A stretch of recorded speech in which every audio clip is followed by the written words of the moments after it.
In 1870, a 31-year-old man in Cleveland controlled 4% of America's refining capacity.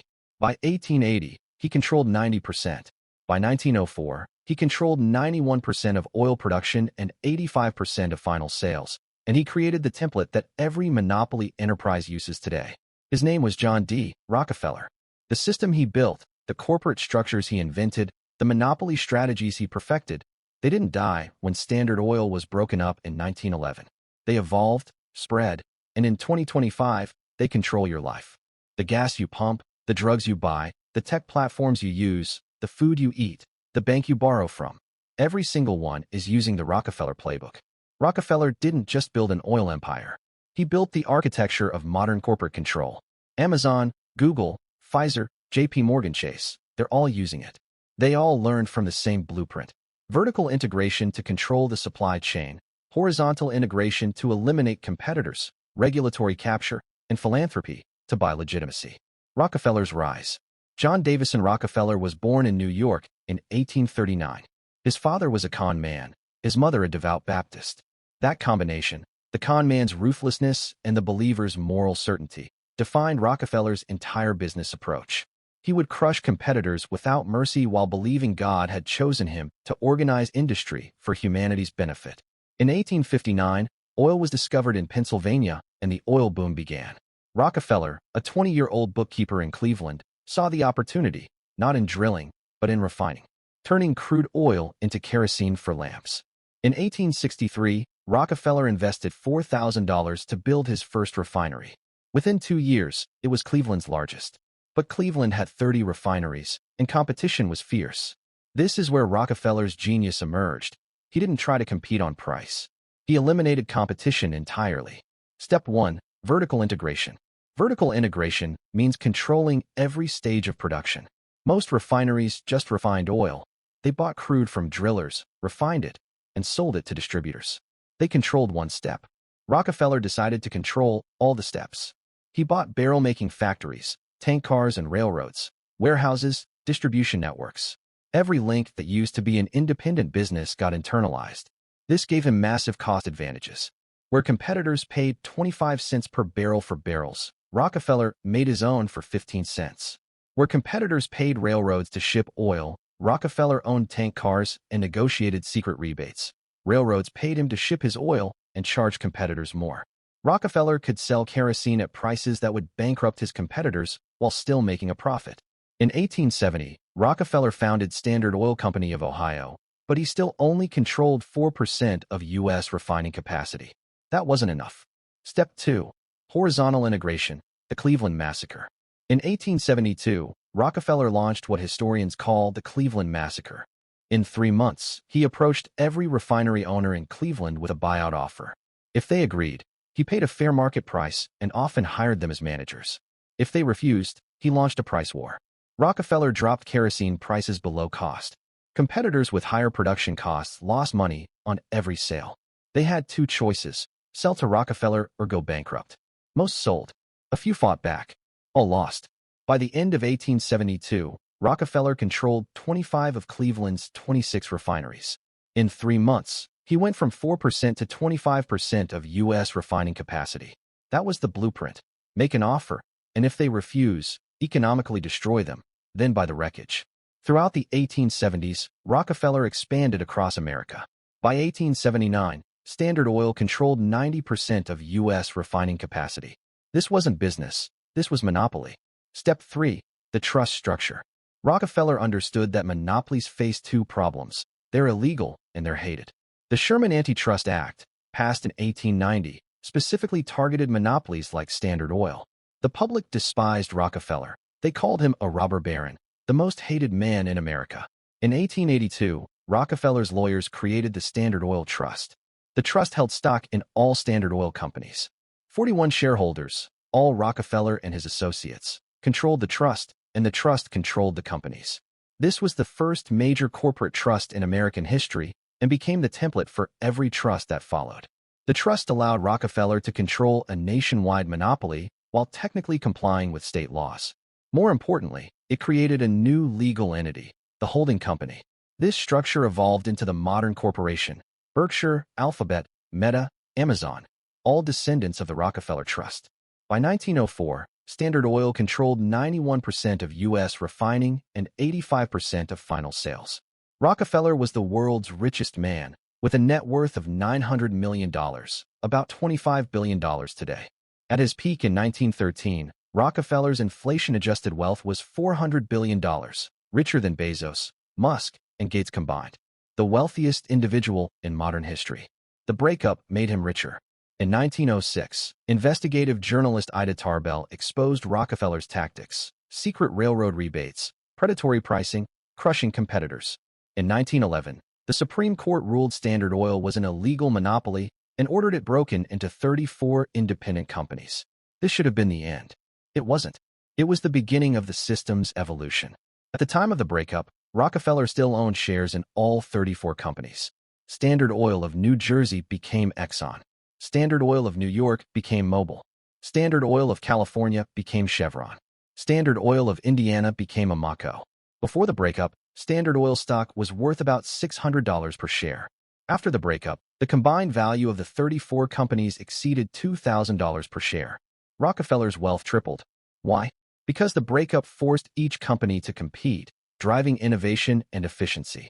Breaking one monopoly into 34 companies that still dominated their respective regional markets wasn't really breaking the monopoly, it was reorganizing it. Today, most of those 34 companies have merged back together. Exxon and Mobil merged in 1999. Chevron acquired multiple Standard Oil companies.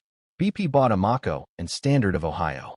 The Standard Oil monopoly, broken up in 1911, has basically reassembled itself over a century into ExxonMobil, Chevron, and BP. The system broke itself up to avoid regulation, then quietly reassembled itself over 100 years. Modern applications. The playbook replicated. Amazon uses Rockefeller's vertical integration. Starting as an online bookstore, it now controls the entire supply chain. Warehouses, logistics networks, delivery trucks, payment processing, cloud infrastructure. AWS generates $90 billion annually. Amazon also horizontally integrated by acquiring competitors: Whole Foods, Zappos, Twitch, Ring, MGM, over 100 acquisitions. When it can acquire, it copies products and undercuts with marketplace data. Google uses the trust structure. Alphabet is the holding company that owns Google, YouTube, Waymo, DeepMind, and dozens of subsidiaries. This is the Standard Oil Trust, one parent company controlling multiple operating companies. Pharmaceutical companies use the regulatory capture strategy. Rockefeller didn't just compete in the market. He shaped the rules. He lobbied for railroad regulations favorable to Standard Oil, established kerosene standards only his refineries could meet. Today, pharma companies fund the FDA through user fees, lobby for patent extensions, write the regulations that govern them. Pfizer, Johnson & Johnson, Merck, they all learned from Rockefeller. Control the regulator, control the market. The financial sector uses the holding company structure.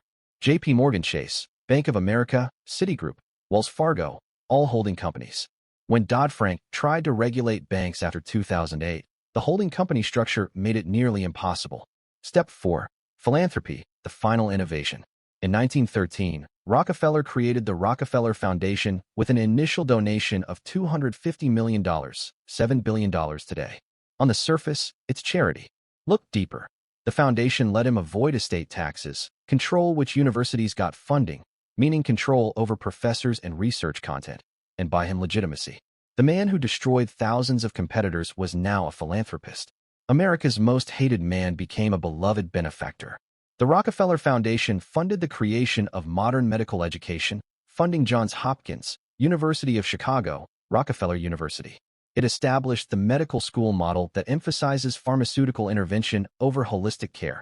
The foundation shaped American medicine toward a pharmaceutical model, and pharmaceutical companies, many born from Standard Oil's chemical division, profited enormously. Today, every billionaire uses the Rockefeller Playbook.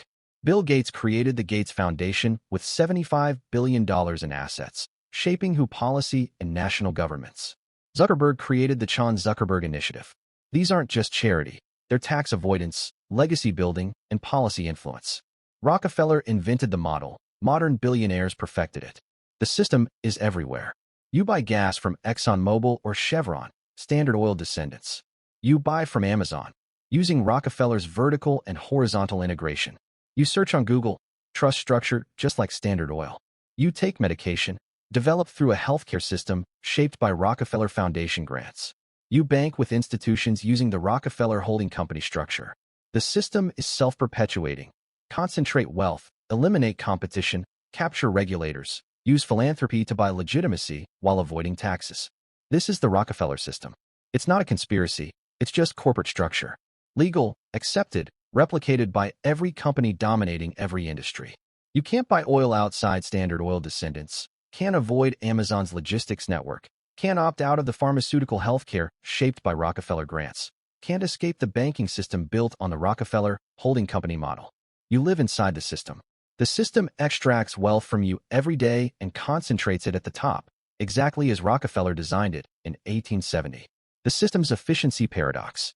Rockefeller understood what most people miss. The system isn't evil, it's efficient. Vertical integration lowers costs. Horizontal integration eliminates wasteful competition. Regulatory capture provides stability. Foundations fund real research. Standard Oil made kerosene affordable for average Americans. Before Standard Oil, kerosene cost 58 cents per gallon. After, 8 cents, an 86% price drop. This wasn't exploitation, it was efficiency. Amazon delivers in 2 days. Google answers questions in seconds. ExxonMobil produces gasoline at scale. Pfizer develops life-saving drugs. The system creates value. The problem isn't that it doesn't work. The problem is it concentrates wealth at the top while delivering efficiency at the bottom. You get cheap gas, fast delivery, instant information, and effective medication. Rockefeller's heirs get trillions in accumulated wealth. Both are true. What should you do? 3 options. 1. Accept it. Understand that consolidation and monopoly are features, not bugs, of advanced capitalism. Use the efficiency they provide. Buy from Amazon. Use Google. Accept that wealth will concentrate. 2. Resist it. Support antitrust enforcement. Buy from small businesses even if it costs more. Use alternatives even if they're worse. Vote for politicians who promise to break up monopolies. Trade less consolidation for lower efficiency. 3. Understand it and position yourself accordingly. If you can't escape the system, benefit from it. Buy stock in the dominant companies. Exxon, Chevron, Amazon, Google, Pfizer, JP Chase. If the system extracts wealth from everyone and concentrates it in these companies, then own these companies. That's exactly what Rockefeller did. He owned Standard Oil while everyone else bought its products. This isn't investment advice, it's pattern recognition. The Rockefeller system has concentrated wealth for 150 years and will continue to concentrate it because it's embedded in corporate law, tax law, and regulatory structure. Fighting it is noble but exhausting. Escaping it is impossible. Understanding it and positioning yourself within it is pragmatic. The system's permanence. Rockefeller died in 1937 at age 97. He lived to see Standard Oil broken up, reassembled, and its methods spread to every industry. He lived to see his foundation reshape American medicine and education, his grandchildren positioned at the top of American finance and industry. The system he built has outlived him by a century and will outlive all of us. The system is vertical integration, horizontal integration, corporate trusts, regulatory capture, and philanthropic influence. It started with Standard Oil, spread to steel, railroads, sugar, tobacco, then automobiles, electronics, pharmaceuticals, tech, and now dominates every sector of the economy. Rockefeller said, competition is a sin. Most people hear greed, but Rockefeller meant it theologically. Competition is wasteful. It duplicates effort, destroys capital. Consolidation is righteous. It creates efficiency, serves consumers through lower prices. Monopoly isn't theft. It's the natural end state of an efficient market. 150 years later, we live in that system. Amazon eliminates retail competition. Google eliminates search competition. Meta eliminates social media competition. The consolidation Rockefeller began has reached its logical conclusion. The end state isn't thousands of competitors. It's 3 to 5 dominant players in every industry, all using the Rockefeller Playbook. You can't escape the Rockefeller system, but you can see it. And seeing it changes everything.